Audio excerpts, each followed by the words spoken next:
Assalamualaikum Nabila. Waalaikumsalam. Okey, jadi terlebih dahulu saya perkenalkan diri saya lah.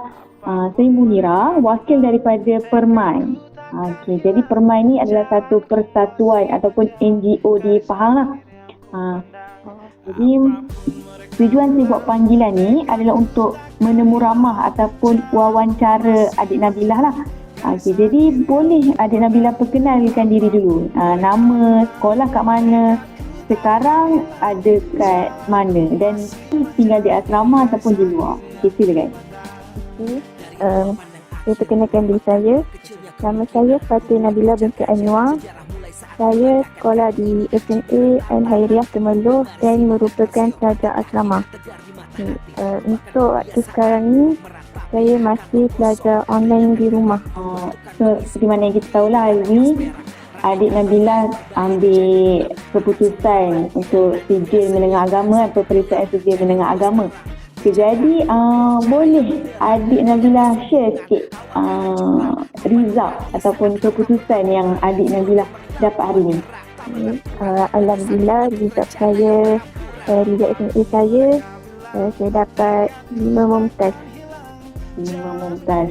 5 mumtaz, 5 jadidan. Okey. Jadi saya kira 5 mumtaz, 5 jadidan dengan keputusan mumtaz adalah satu keputusan yang sangat baik lah. Yelah, tapi mungkin bagi seorang pelajar dapat 5 mumtaz tu rasa tak cukup lagi kan. Rasa macam kalau boleh mesti nak 10 mumtaz pun. Jadi apa-apa pun kita kena bersyukur lah kan. Okey, jadi di sebalik kejayaan adik Nabilah ni, siapa yang menjadi pendorong ataupun tulang belakang yang sampai adik Nabilah rasa memang kena buat betul-betul ni? Macam tu. Yang menjadi pendorong saya, yang pertama mestilah mak ayah saya, adik-beradik, kawan-kawan dan juga cikgu yang mengajar. Diorang dah pendorong yang selalu bagi saya kata-kata semangat, bantu saya bila saya rasa nak give up. Sampailah saya dapat capai kejayaan yang saya inginkan sekarang ni. Dan bagi saya juga adalah penyebab utama mengapa saya masih bersemangat untuk kehadapan. Okay, baik. Jadi seperti yang kita tahulah kan, belajar online dan belajar dari rumah merupakan salah satu daripada cabaran lah yang best adik Nabila kena hadapi. Tapi saya boleh cakap saya respect lah dengan adik Nabila sebab boleh skor dalam peperiksaan SMA ni. Jadi macam mana adik Nabila mengatur masa ataupun jadual dari segi masa untuk tidurnya, untuk rehatnya, untuk mainnya. Terutama dekat rumah kan, ada family lagi, ada gangguan ayam, burung, kucing dan sebagainya. Jadi boleh adik Nabila share macam mana adik Nabila boleh handle masa tu? Okay. Bagi saya, belajar dekat rumah ni memang banyak cabaran. Tapi cara saya suka sediakan jadual harian. Memang daripada saya dekat asrama, saya suka tetapkan, okay, malam ni kita buat apa, esok buat apa, petang nanti buat apa. Macam dekat rumah, saya tetapkan, okay, pukul 6 bangun, mandi, solat, pukul 7 study, sampailah petang kita jogging, rehat sekejap, sampailah malam saya siap pukul 12 tidur. Lepas tu satu lagi benda yang jadi penghalang untuk fokus dan belajar di telefon. Okay. Cara saya tekadkan diri dan saya limitkan masa saya. Satu hari saya boleh hadapkan dan 1 jam setengah. So benda tu akan jadikan masa saya lebih teratur. Okay. Jadi apa yang saya faham dan saya nampak daripada penerangan adik Nabilah ni, bila kita buat jadual, kita kena ikut, kita kena follow, betul kan? Betul. Okay, baik. Jadi saya kira ni mungkinlah soalan terakhir daripada saya. Mungkin adik Nabila boleh share sedikit nasihat ataupun tips untuk kawan-kawan ataupun adik-adik junior yang mungkin akan ambil SMA pada tahun ni pula, insyaAllah. Okay. Untuk mereka yang starter di SMA, nasihat saya, pastikan kita betul-betul faham apa yang kita belajar. Contoh macam tauhid, cikgu ajar, pastikan kita tulis makna apa yang cikgu dah bagi tahu dan kita faham. Sebab bila kita faham, benda tu akan jadi satu benda yang mudah untuk kita ingat. Selain itu, biasakan diri untuk tulis balik apa yang kita dah hafal dekat kertas kajang. Setiap kali kita hafal, tulis dia banyak-banyak. Sebab kat situ juga dah kita dapat pastikan hafalan kita tu betul-betul lancar, dan juga apa yang kita tulis tu, ejaan tu betul-betul betul. Kalau boleh, biasakan diri untuk rajin tasnik. Setiap kali kita hafal, kita tasnik balik. Tak kisahlah dengan kawan ke, dengan cikgu ke, dengan siapa-siapa, tak kisah. Sebab insya-Allah bila kita selalu tasnik, kita akan mudah ingat, dan kita juga dapat sama-sama perbetulkan kesalahan kita dengan kawan kita. Rajinkan diri dan jangan tangguh. Jangan fikir yang masa korang tu banyak lagi. Jangan tangguh supaya korang tak menyesal. Itu saja. Okey, jadi boleh tak saya nak request lah adik Nabila untuk share sikit pengalaman ambil exam SMA ni. Kiranya pengalaman ringkas lah, contoh macam pagi ambil SMA tu apa dia Nabila buat, lepas tu bila dah masuk tu macam mana nak mengurangkan rasa debol dan sebagainya lah. Share pengalaman, rasa seronok tak ambil SMA ni. Kenapa sanggup ambil SMA? Kenapa tak ambil sekolah biasa je yang tak ada SMA? Boleh share lah pengalaman sikit.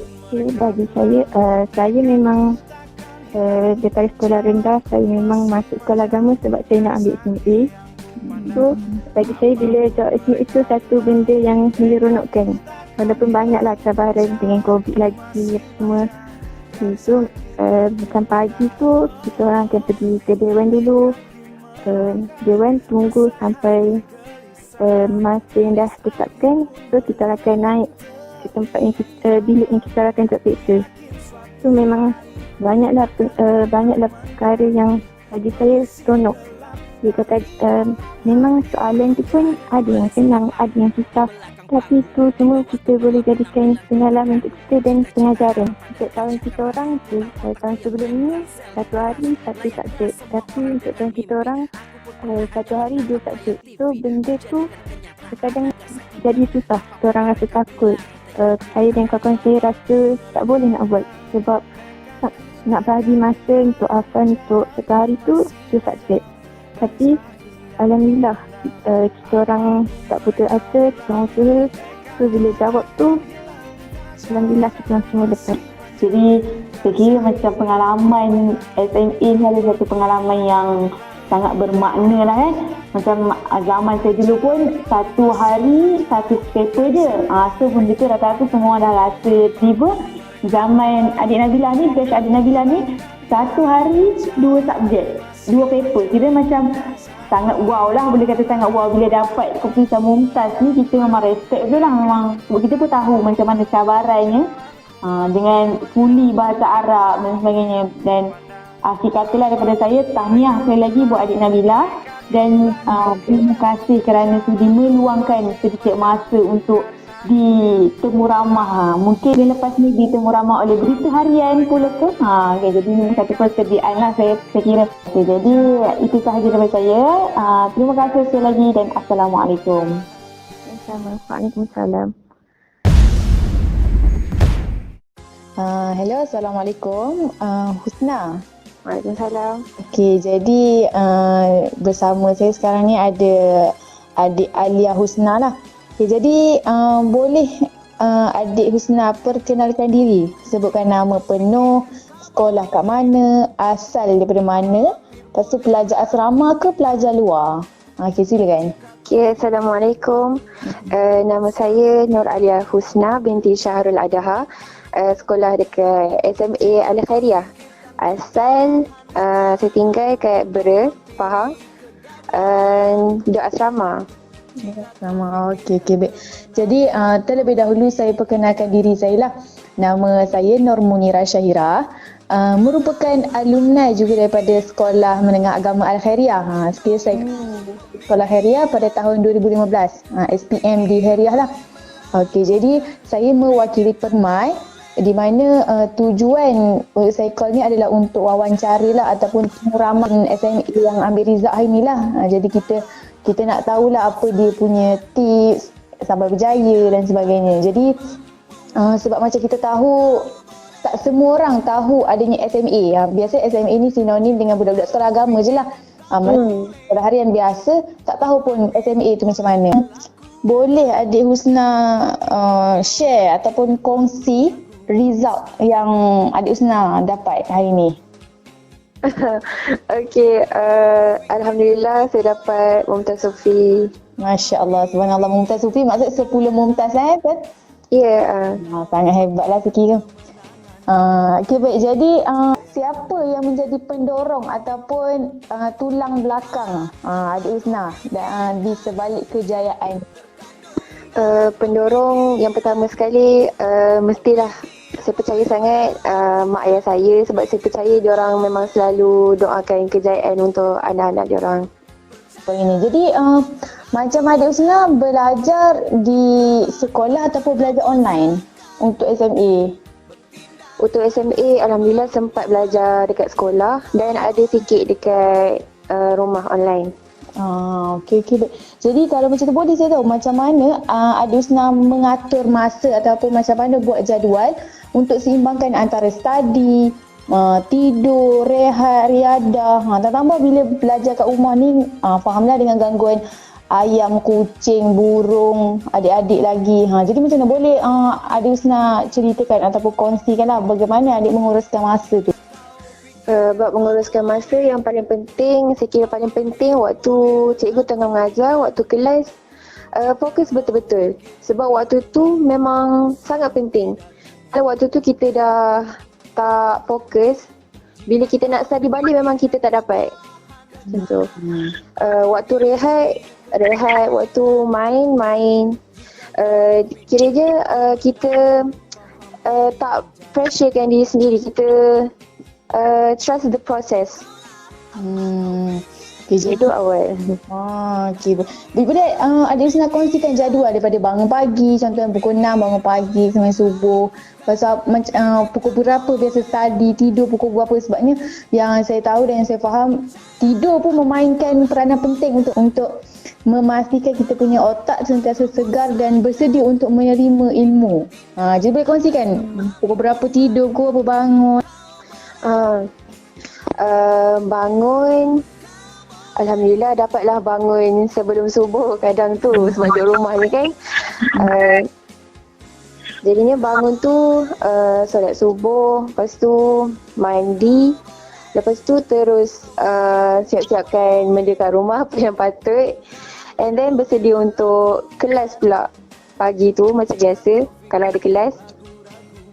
Lepas tu kalau bab tidur, memang saya setuju, memang bab tidur memang sangat penting. Kalau tidur tu saya nak nasihatkan memang kena tidur awal.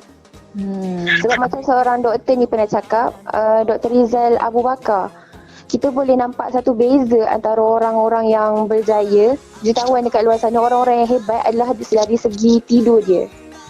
Orang-orang ni dia tidur awal dan bangun pun awal. Paling lambat pukul 12. Tidur awal, bangun awal. Macam tu kan? Jadi yang paling penting, belajar jangan stres-stres. Kita kena belajar. Dalam belajar, kita juga kena belajar untuk berehat sebentar. Kalau kita rasa macam terbeban sangat, sebab belajar ni sebenarnya satu perjalanan yang sangat seronok. Jadinya kita kena berhenti sekejap kalau kita rasa terbeban sikit, dan jangan stop. Kita teruskan lepas tu. Dalam masa study tu ada juga rehat, bukanlah study manjang sampai tak, saya bukan macam tu. Okey, baik. Tak apa, kalau itu kita pergi ke soalan seterusnya. Okey. Boleh kongsikan tak cara ataupun tips nak bawa subjek agama ataupun subjek bu'us ni, ataupun terangkan sikit apa dulu subjek bu'us tu dan macam mana cara nak bawa? Subjek MUUS ni macam kita tahu, subjek agama lah yang berkaitan dengan agama Islam, Tauhid, Al-Quran, Fiqh, Hadis, semua tu. Dan semua dia dalam bahasa Arab. Jadi itu adalah satu cabaran lah bagi pelajar-pelajar yang mengambil SMA, sebab bukan bahasa kita. Jadinya dalam masa yang sama kita kena hadapilah satu cabaran tu, belajar dalam bahasa Arab sebab dia memang full bahasa Arab. Jadinya antara cara efektif untuk bawa pelajaran bu'us ni, satunya of course lah niat, sebab kita belajar pelajaran agama. Of course kita kena niat kerana Allah, dan untuk mengaplikasikan dalam kehidupan seharian. Lepas tu yang sebab bahasa Arab tu, saya rasa sangat efektif untuk cara membawa dia adalah dengan memahami apa yang kita belajar. Kita kena faham apa yang kita belajar. Macam tu.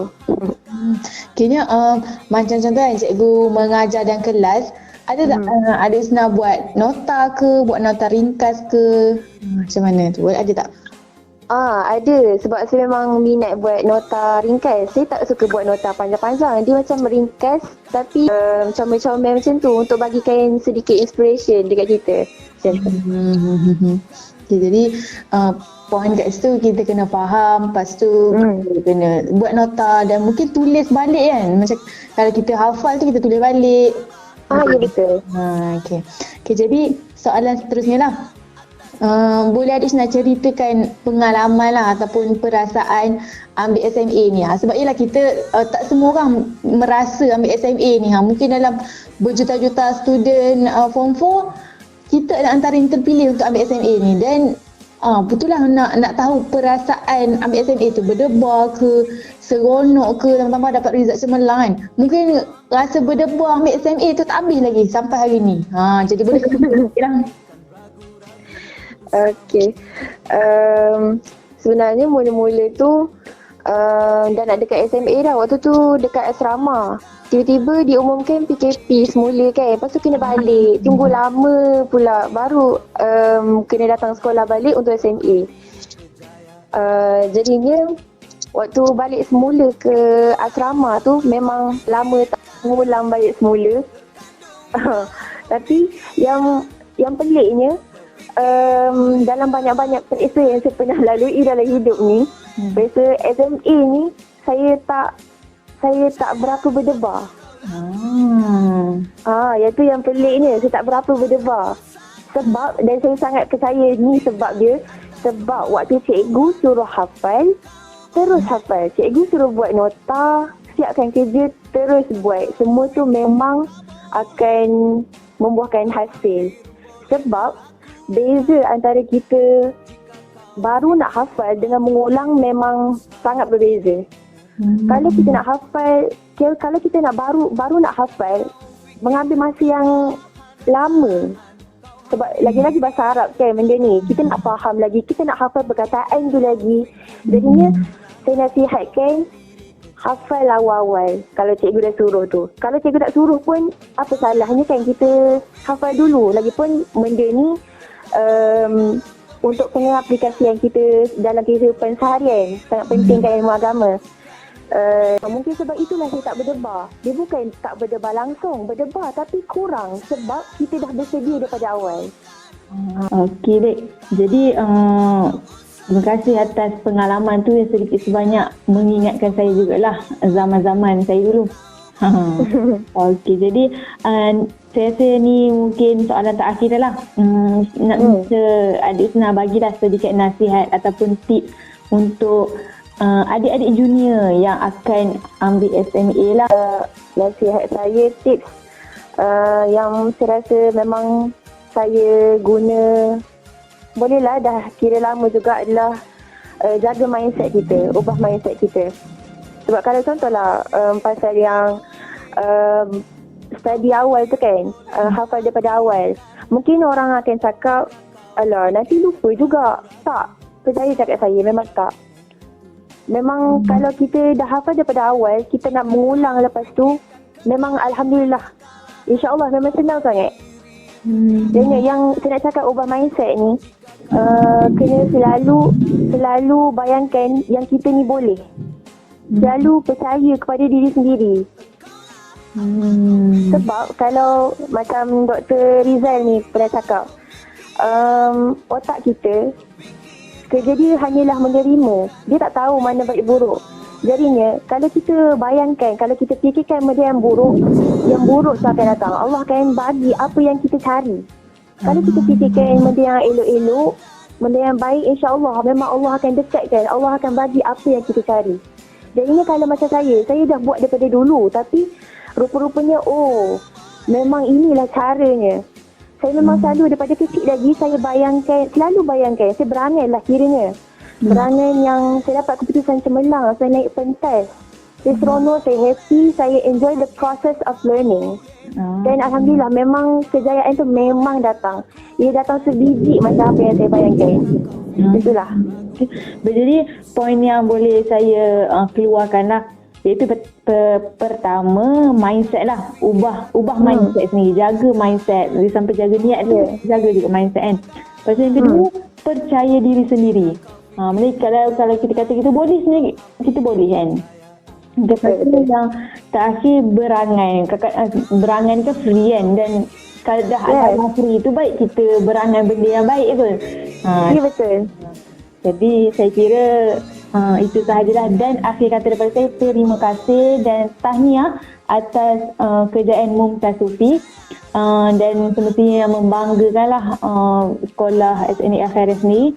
Okey, dan di pihak Permai juga mengucapkan tahniah atas kejayaan tersebut, dan semoga kejayaan terus dicipta pada masa hadapan. Dan kami juga mendoakanlah agar adik Husna terus cipta kejayaan yang sekaligus membanggakanlah warga Pahang dan juga sekolah Khairiyah sendiri.